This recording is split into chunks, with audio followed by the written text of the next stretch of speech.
Welcome back for part 2 of Take Your Homeboy to Work Day podcast. We'll pick up where we left off.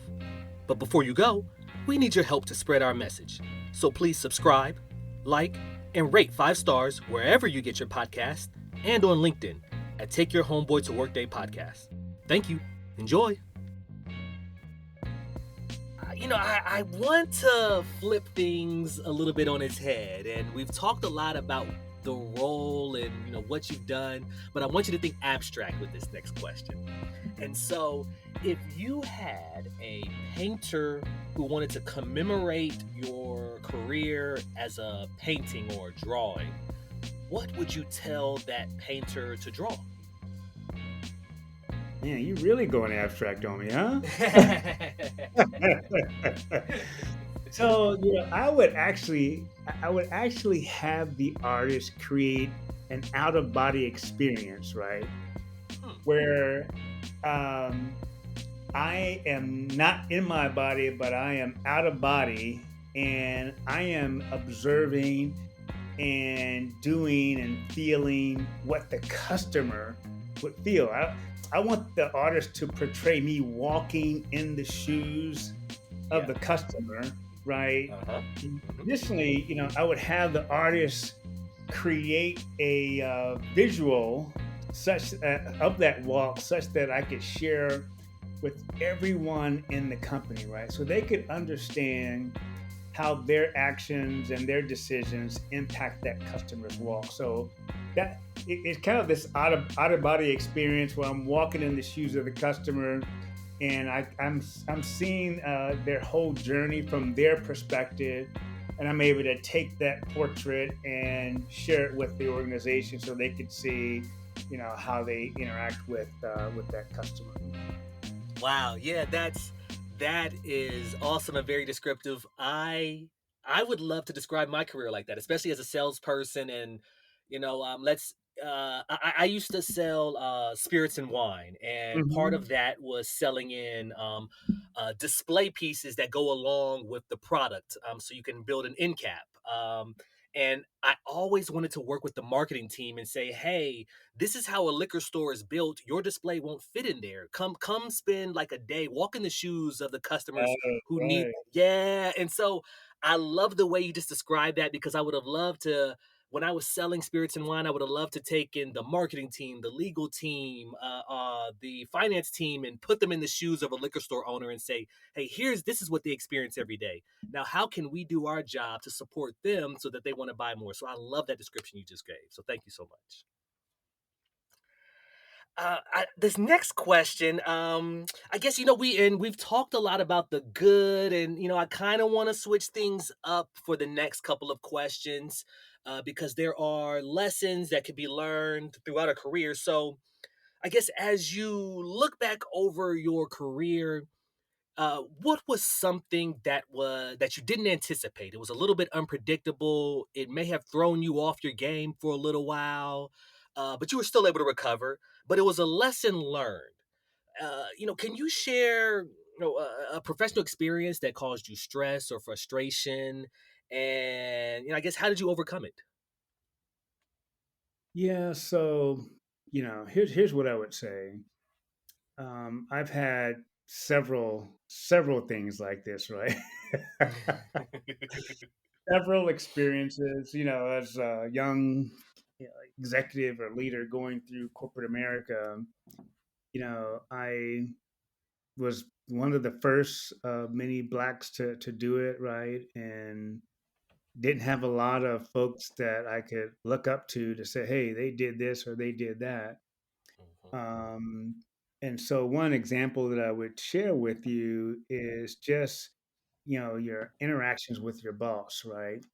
I had one boss that I just absolutely loved. We got along great, and you know, I loved their style. They loved my style. Then I got moved to another boss, and it was completely opposite. It was a disaster. um, my style didn't fit with their style, and so a big lesson learned is that they always you hear these sayings all the time about people never leave companies; they leave bosses, right? Yeah. Mhm. And I had, man, that situation, man, I just dug it out. I had to try to put myself in their shoes, understand what they were looking for, see if I could change and do things a different way. I struggled through it. I got through it. I think it was like a couple of years. I didn't get high ratings that year, but then got to the next boss and it's fine. So the lesson is, hey, you're going to have bosses. You're going to have people that come across your space, and you're going to have to. It's not if, but when, right? It's not if, Yeah. when. You're going to have to figure out, hey, how do I adjust? Because every boss is different, and you have to be the chameleon as a worker and figure out, hey, how to adjust and get what you need to get done, get what the company needs to get done, and get what your boss needs to get done. And so again, it wasn't easy. It wasn't. I wasn't happy, but got through it and got done. But that's one example that I would give you. That boy, man, I don't wish that on anybody, but it happens, and you got to figure out how to adjust as a worker. Yeah.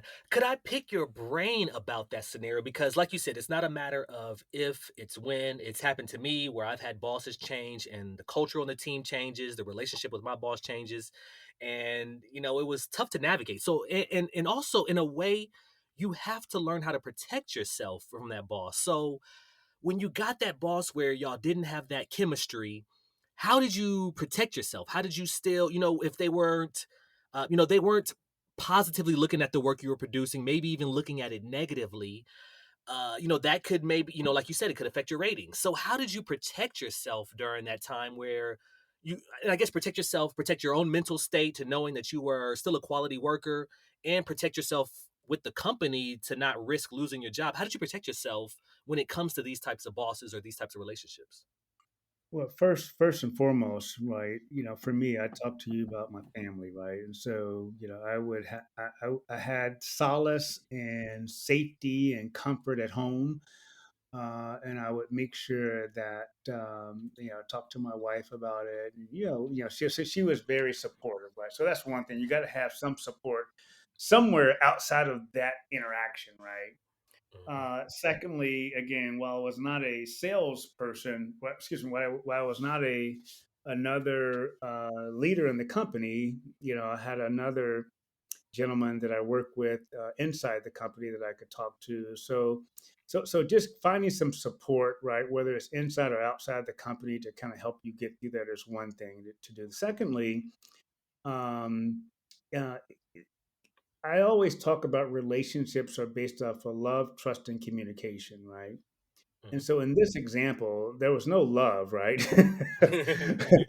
I was trying to build the communication and the trust with this guy. And so the other ways I would protect myself is communicating, trying to stay on top of things as much as I could. But at some point, right, I can't remember if I did it here, but at some point, you're going to have to say, hey, this is either working or it's not. And if it's working, great. If it's not, hey, what can we do to resolve it, right?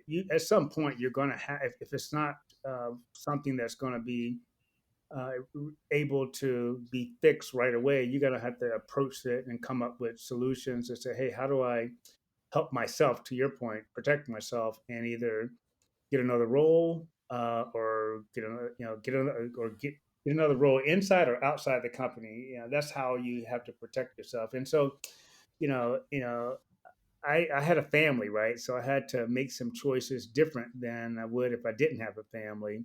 But I think, so those are the two things I would say: talk to somebody either inside or outside the company, and communicate to make sure that you understand the expectations and you trying to your best to get it done. If it's not, you can't get it done, try to find some solutions either inside or outside the company.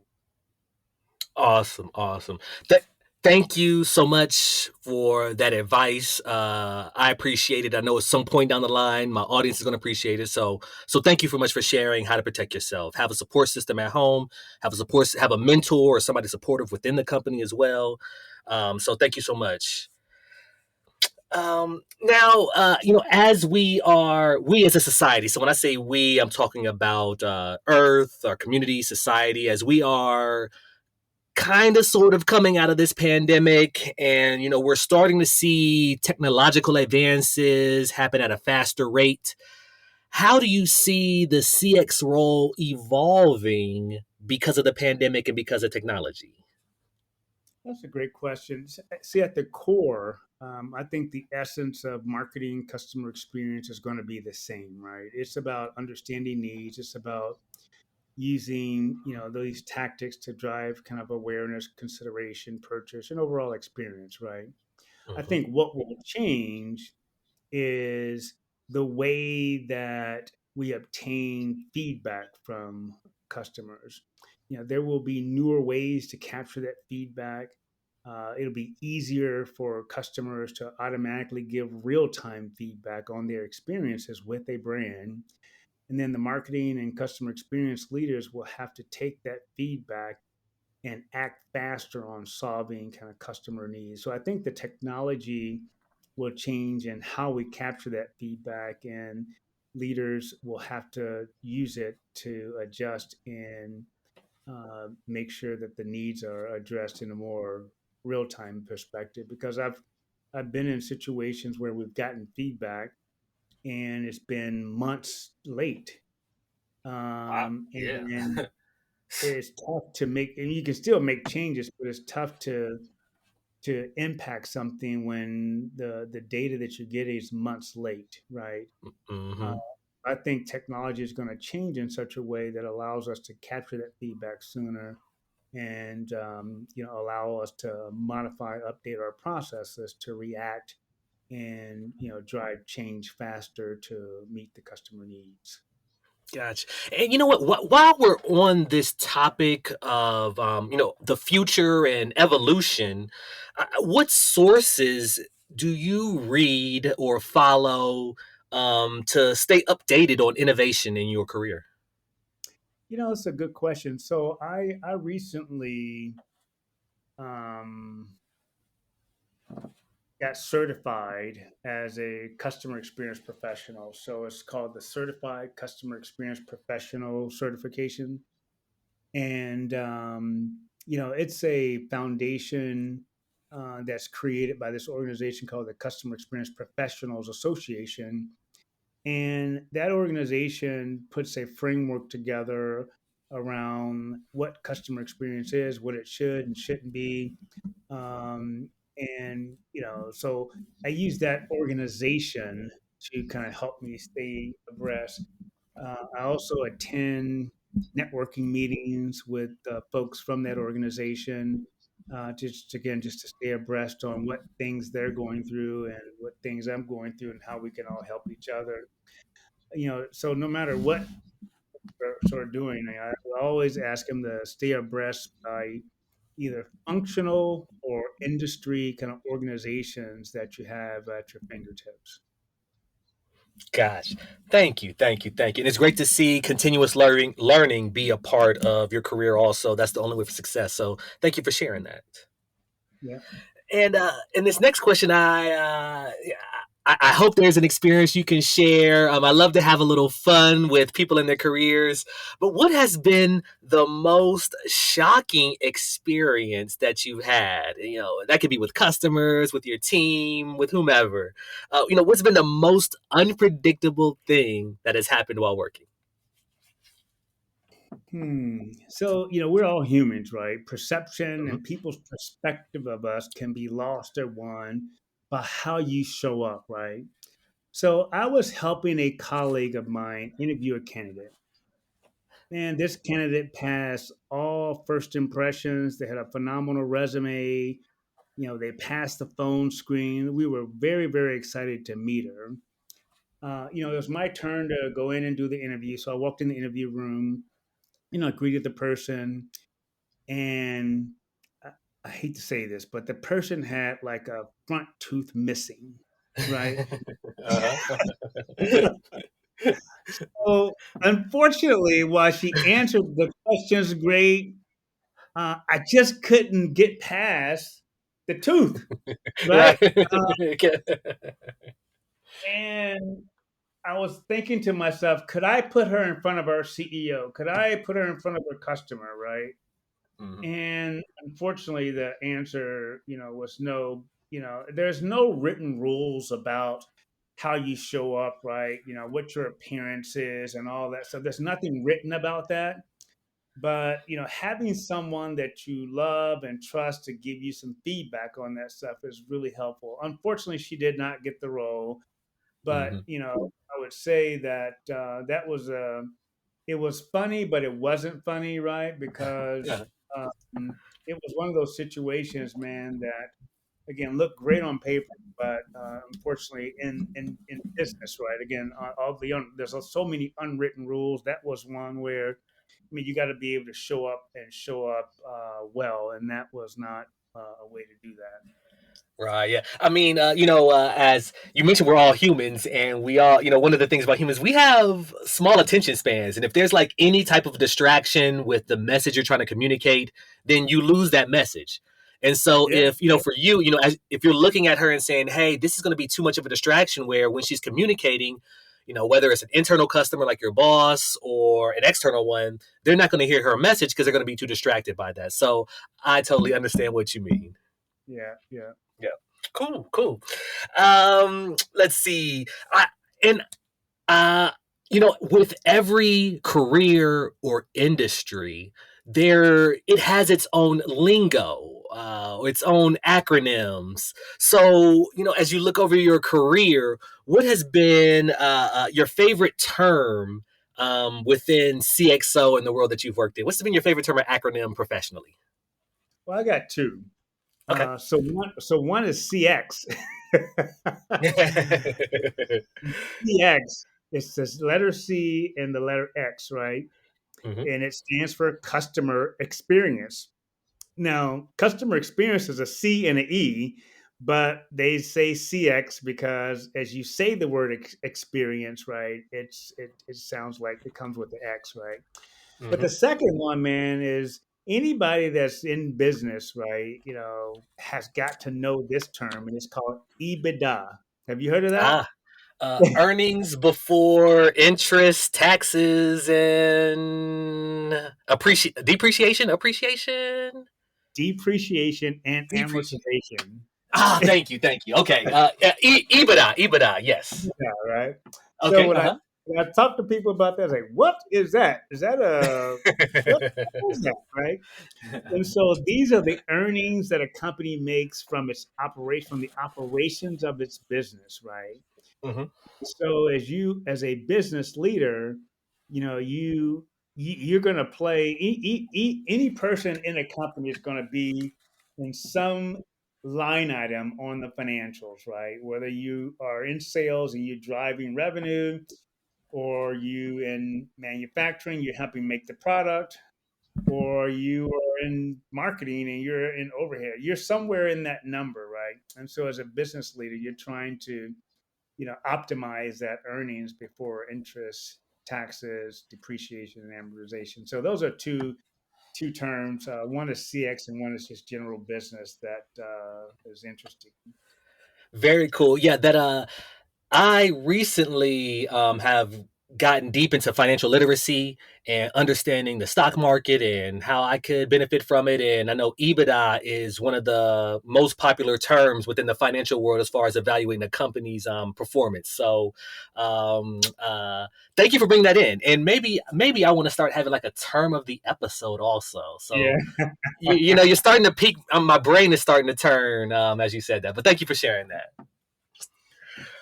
So we're coming up to the end of the interview, and I appreciate all of these gems you have been giving us. But are you ready for the surprise question that wasn't on the sheet that I sent over? absolutely. Awesome. Okay. Okay. And there is no right or wrong answer. This is just a chance for the audience to, learn a little bit more about you and your interest and see what you're like outside of the professional world. So here goes the scenario. You are an A&R at a music record label. and you have been given an unlimited budget to create a song with three artists and then one producer or beat maker. Which three artists and which one producer would you put into a studio to create this song? Man. So, uh, so the three artists, I would pick Wale okay, all right. as an artist. I would pick Lauren Hill, Okay, okay, okay, okay. All right, all right. and I would pick Frankie Beverly. Oh, okay, okay, okay, okay. Without Maze or just Frankie Beverly, no Maze? You said an artist, so that's a group. I would pick Frankie Beverly and Maze if I could pick them both. Yes, yes, yes, yes. So a group counts as one entity. So yes, they can count within the three artists. So Frankie Beverly and Maze count as one. Yes. Okay, cool. That's Okay. my three. And then for my producer, I love how you brought three artists from three different decades as well. That creativity that they're going to come together is going to be amazing. So that's awesome. and so the producer, I think I would pick mm, mm, mm, Pharrell. Can't go wrong with him. Can't go wrong with him. Okay. Okay. Pick Pharrell and have him do a little master mix up for that group, and it would be bomb, man. It would. That would be a fire track. That would be a fire track. That would be awesome. Awesome. Well, thank you for playing along and having a little fun with that. I always loving that question and hearing people's answers and seeing what three artists will put together. And I really wish I could actually bring this question to life. That would be amazing. But thank you I for having know. fun with me. Well, Thomas, we're coming up to the end. I appreciate your time and you sharing so much with me. Part of why I wanted you to come onto the show is because of that emphasis on customer, which has been a big part of my life also. And so I really learned a lot today from you as far as the perspective of getting work done. Also, thank you for sharing that career lesson that you shared about how to handle a tough boss. I appreciate you opening up and sharing about that as well. So I am. Thank you for improving my life. Thank you for helping the audience out, and thank you for coming on and sharing your career journey. It's invaluable. So thank you so much. Thank you. You're doing some great work, man. I appreciate what you're doing for the community. Thank you very much. Thank you. Before we go, is there any last thing you may want to say? There's one last thing, right? One of the questions that I wanted to, expound on was, lessons learned, right? Hmm. And so I'm going to give you three things that folks should really be thinking about from a lessons learned. Boy, if I had to do it all over again, these are things I would have done. One is you have to build and cultivate relationships Mm-hmm. throughout your career, not to get a job, not when you get, yes, before you get a job, while you're on the job, and after the job. You got to build and cultivate relationships. Two, you have to learn how to sell and influence. Mm-hmm. Everybody is in sales. Yeah, everybody is. I didn't realize that as an engineer and as a marketer, right? Everybody is in sales. You either selling to a customer or you're trying to sell and influence your ideas internally. So you got to learn how to sell. And then lastly, we talked about it earlier, but you got to get help handling challenges. Challenges are going to come. It's not if, but it's when, and really try to get help, get somebody else's perspective on how to handle those challenges. So those are three things, man, I would leave you guys with as you and your audience think about career and how to be successful, building relationships, learning how to influence, selling influence, and how to handle challenges. Amazing. I well, thank you again. I love number two even more. One, everybody is in sales because no matter your job, you're trying to influence somebody or you're trying to influence somebody to get them to do what you want to do. So everybody is in sales, whether your customer is internal or external. And then you said learn how to sell and influence, and I look at that as like learn how to write and communicate your thoughts because Mm, yeah, mm, because that's a big part of getting people to follow you, or when you're trying to, get a group of people. I've been in cross-functional roles where I've had to pull one person from marketing, one person from legal, one person from sales, and get them all together, even though they have different deliverables. I have to get them on a team and find a deliverable to get them to work together. And if you aren't able to succinctly and clearly communicate what you need from people, then your message is going to be lost. So, if I could just double down on point number two, practicing your writing skills, practicing communicating, getting those leadership opportunities. When you brought up being in a team sport, handling conflict with your peers in a team sport is one of the biggest ways to learn how to communicate.